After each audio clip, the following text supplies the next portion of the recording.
How many of us are or know a professional Dodger?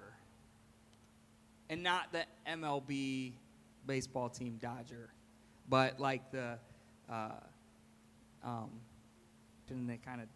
the one that masters being safe. Like you can ask them a question and they kind of dodge the reality of the question. You know, I'm talking about you can talk about anything but that. Or can have a deep perspective maybe, but maybe it's safer not to share those deep feelings. I'm talking about professional, like. But here's the crazy part, that it's pain sometimes feels safer than transformation because it feels familiar until Jesus is in front of you. And so like the pain, because the pain feels familiar, it feels safe. It feels like easier than transformation until Jesus is standing right there. And today, this is where this woman finds herself. Jesus meets her right where she's at, and he walks her into a decision. Okay, and she starts with deflection here. And so today we're talking about almost honest. She starts with deflection, and it's worship. In verse 19 it says, "Sir," the woman said, "I can see that you are a prophet." Sir, I can see you're a prophet. I can tell who you are. I can tell what you're about, right? Verse 20, our ancestors, she says, worshipped on this mountain, but you Jews claim that the place where we must worship is in Jerusalem. Now, this is interesting because Jesus, before this, reveals to her her own reality. And she changes the subject here. And it's almost as though she changes it into a religious argument, if you will. Like a religious, like, we worship here. They say they're supposed to worship here. And I wonder if maybe there's a part of her here that's avoiding being emotionally seen. And isn't that what we do sometimes? And like we feel maybe the truth gets too close and we go intellectual. Right? Our heart feels like it's on the table, and we start grading where other people are at, or other people's doctrine or theology or opinions, and it's not necessarily about being curious, right? It's more so about being defensive. And this is where this woman finds herself. Our ancestors worshipped here. You're a prophet, so where? And for this woman, that sense of controlling that narrative, controlling the conversation, probably feels like oxygen. Probably feels like that's where she lives, and she hides in almost honest. There's a part of her that is honest, but then there's another side that's like, well, where really are you at? And here's the thing. Control says if I can manage this conversation, I don't have to feel the pain. This is where she finds herself. I'm going to put together this conversation so that I don't have to feel where Jesus is taking me, what Jesus is walking in with me. And it's one of those moments. She's deflecting, right? But deflecting it's human, but it doesn't heal. Because it's avoiding, really, right? She's almost. And I think of Adam and Eve in the garden when God says, Adam, did you take the fruit? And he says, well, it wasn't me. It was the woman. And he goes to the woman, and the woman says, it wasn't me. It was the serpent. And it's that deflecting down the line, and it's human, but it's not healing. And the interesting part is God doesn't shame Adam for deflecting, and Jesus, we see in this setting, he doesn't shame this woman for deflecting. That's proof that he can handle it, right? So Jesus reframes this worship isn't a location in verse 21. Woman, Jesus replied, believe me, a time is coming when you will worship the Father neither on this mountain nor in Jerusalem. So he doesn't even pick sides here. Jesus doesn't say it's this side or that side. He doesn't even pick sides. He doesn't debate it. It's not a mountain versus a city. Jesus lifts the whole conversation by showing her that she's reducing God to a system that she can control. This is the hard part sometimes of where we're at. It's not that we don't believe. It's not that we don't have faith. It's not that we say, well, God can't do it. We're not saying anything. We just reduce God to the level of almost honest. Because if I'm honest, I don't know, can he handle this? I don't know. This is uncomfortable for me. This is right, and we wait for the right environment. We wait for the relationship to fix itself. We wait for the anxiety to calm down. We wait for the finances to stabilize. We wait for the shame to go away. Jesus gives this woman the idea, your healing starts right now. In it. Which almost doesn't even feel right. It's like you feel something's off or amiss in your body, and you say, okay, I need to make a doctor's appointment, and you get in front of the doctor, and all of a sudden, I'm not better. Nothing changed, but there's something healing going on already, because now he's understanding where I'm at, and I'm giving him and he's sharing with me, and I'm, that's what's going on in my body. Yes, this is, and he has I understand it now. And so our worst season, this is where this woman finds herself, doesn't disqualify her from worship. It doesn't disqualify us from worship.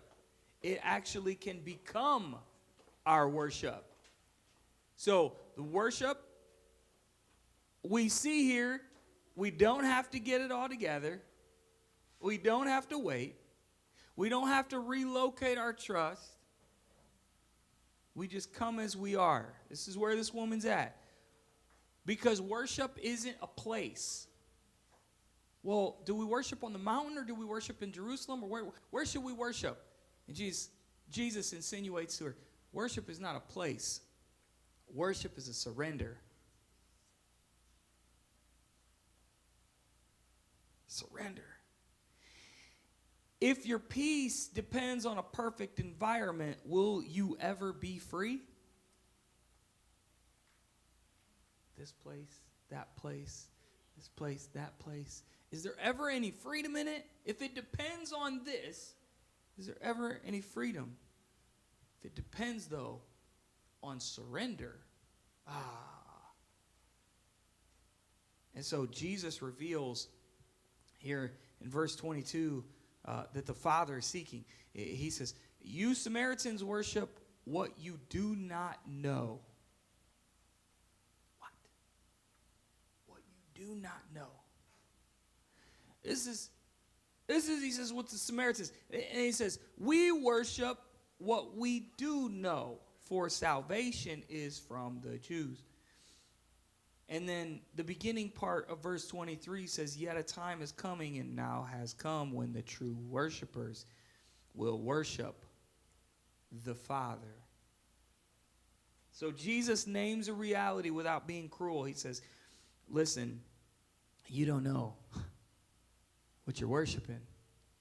You really don't know where you're at. I think of him at the cross in another point in time where he says, you don't know. He says, he's on the cross and he's hanging there and he says, Father, forgive them, for they know not what they do. Did they know what they were doing? Well, yeah, they knew they were crucifying a man, but did they really truly know who it was and the significance of it? Did they really truly know the ramifications of? And Jesus immediately brings hope to this. After he says, you do not know, he immediately comes with hope. And he says, the hour is coming, and now is. Now is. Not one day when you're less messed up. Not one day when you're, after you've proven yourself, after you've gone through this much, you fill in the blank. But he says, now is sees. And then he drops this truth bomb. He says, the Father is seeking worshipers. Worshipers. So in this moment, it isn't about her hunting God. It's about God hunting her. And I think about this, shame says hide. You go back to Adam in the garden, and in the moment that him and Eve take the fruit and they realize they're exposed, what happens? They go hide. Right? Shame says hide, but Jesus says the Father is seeking, and we see it. What happens in the garden? Adam, where are you? It's not even contingent on Adam coming to him. The Father comes seeking. He's seeking. Fear tells us that our life isn't good enough. But Jesus says, now is the time. Now is. He says, I know sometimes it feels like you're chasing God.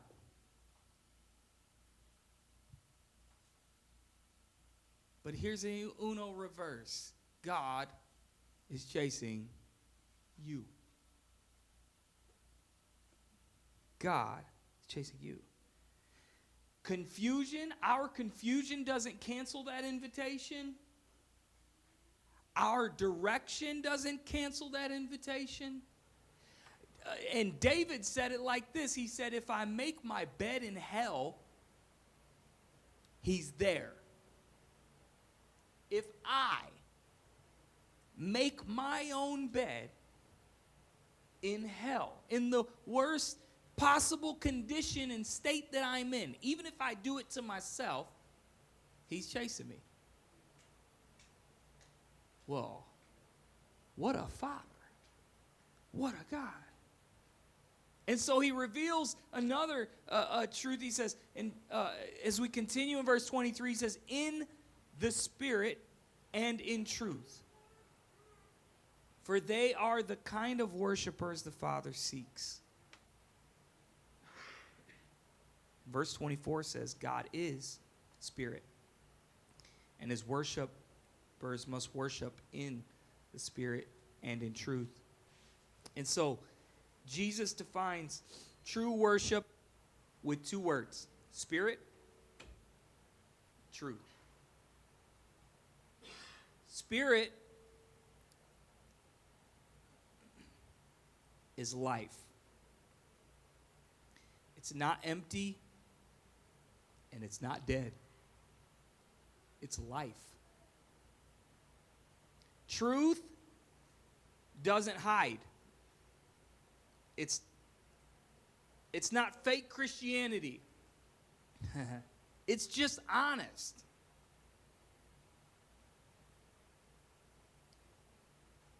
Truth here becomes worship. And it seems like, I'm thinking back over the years and think like, what does worship look like for us? And it seems like worship starts when music hits, right? Or when the singers sing. It feels like worship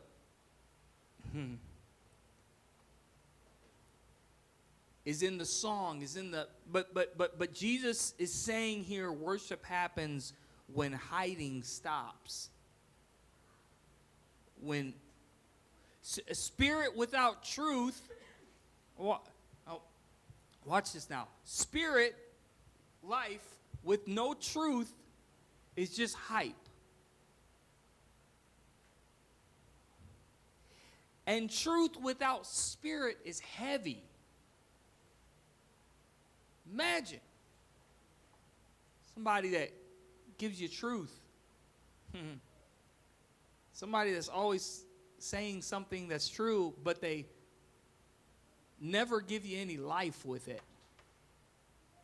It's exhausting almost. It's like, listen, I love you, and I need some grace with this. I need some love with this, right? And then on the other side, you have spirit, where spirit's like, it's life, and then if there's no truth with that, well, you're just always on a high. You're just always, it's always peaches and cream. But spirit with truth is where healing happens. And in healing, when healing starts to happen, there's no room for almost honest. When healing happens, it's all you go to, you sit in the, we're back at the doctor's office and you're sitting in there, and if you only give him half of the story, if you only give the doctor half of what you're experiencing, can he give you a full healing? Can he help you with the full?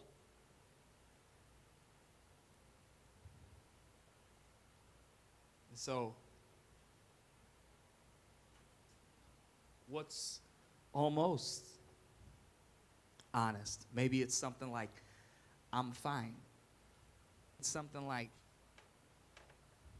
it's cliche, but maybe it's something like, I don't care.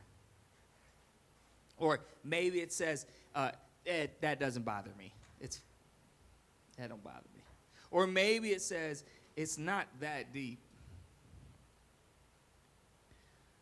But it shields real. It shields honest. It shields truth. And probably one of the most spiritual things we can do for ourselves is just to tell the truth. To be honest about where our reality is. Where we're really at. is he can heal real. But how can he heal something that's a facade, that's fake? And so this woman reaches for distance. In verse 25, the woman she says, I know that Messiah, called Christ, is coming. She says, I know he's coming. I know he's coming. And when he comes, he will explain everything to us. Now she sees Jesus as a prophet. And so she lets him know, listen, the Messiah is going to let us know. It sounds spiritual, but it's a delay, right? And so she's basically telling Jesus in this moment, it's cool, and I appreciate you sharing this, but I'm going to deal with this later. We're going to talk about this later. It's like her soul is saying, not now. Jesus is saying, now is. And she's saying, now's a little more uncomfortable for me. Understandable. But the truth is, healing changes your identity. And it's easier to keep the pain than to take a risk on feeling and being free.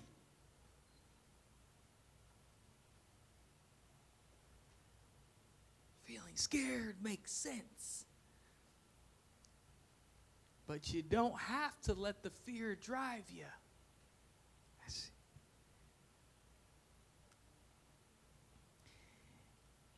And Jesus pivots here, but he doesn't demand the fix. He just wants us to stop postponing it. She says later. And we say later. And it's not that he wants you. He says, you need to fix that right now. He's just saying, listen, you don't have to keep postponing this. You don't have to keep putting this off. You don't have to.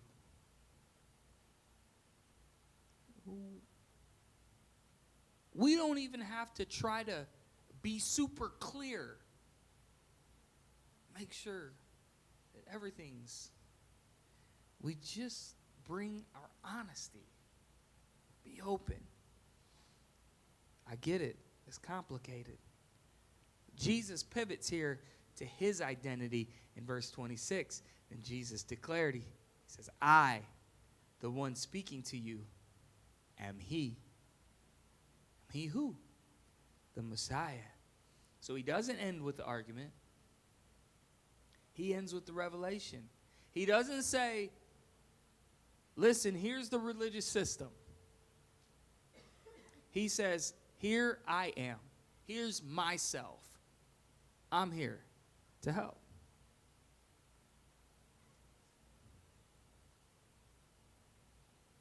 And it all shifts from here. Instead of this list of worship rules, he reveals Messiah. From here, it's her decision. From here, it's not, do you agree with me? Do you agree with this? It's, do you want to receive this? It's yours if you want it. Do you want to receive it? Because here's the thing, freedom costs comfort, but settling costs your soul. Because there's something deeper in you that's longing for more. And this is where she's at, longing for more. But it's hard to be honest when you're almost honest. And so she settles. Maybe that's where you find yourself today.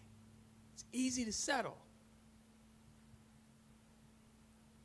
And we all know it. It costs us something. something deep within us is unaligned. It's unsettling. And it's many times uncomfortable. It costs us a part of us, a piece of us. It costs us our soul. We can manage pain, or we can receive that living water. And this is where Jesus she's wanting water at the well, and Jesus is wanting to give her water that sustains her for the rest of her life.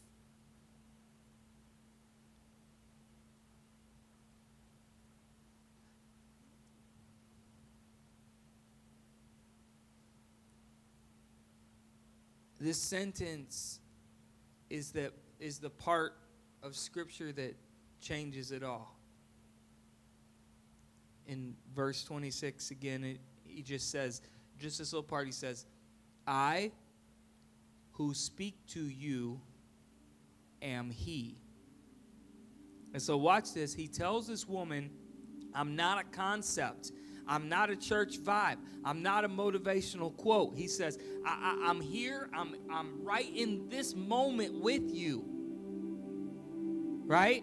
And if he's right here in this moment with you, you don't have to fake it. You don't have to. It's like the God who knows it all, sometimes we feel like we can only share this much. Because if he knew this much, he would run. Right? And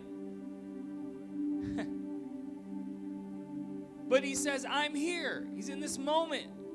I'm here, the Messiah. And so here's the question. Where do we settle?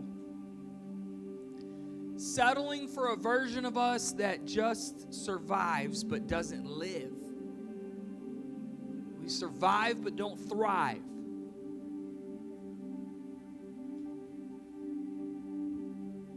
What's that?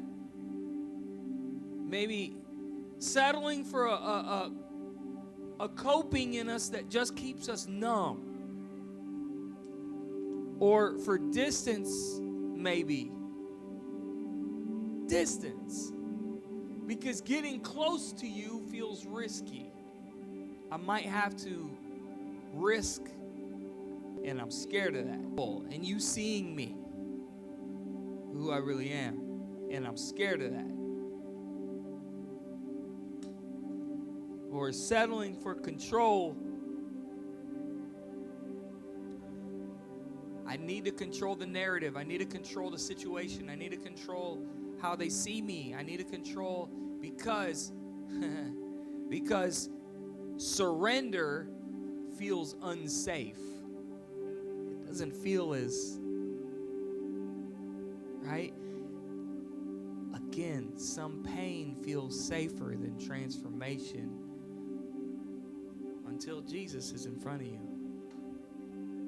And just like he's at the woman at the well, just like he's at the well with this woman, he's at the well of our hearts. And that's when he elevates the desire in us to be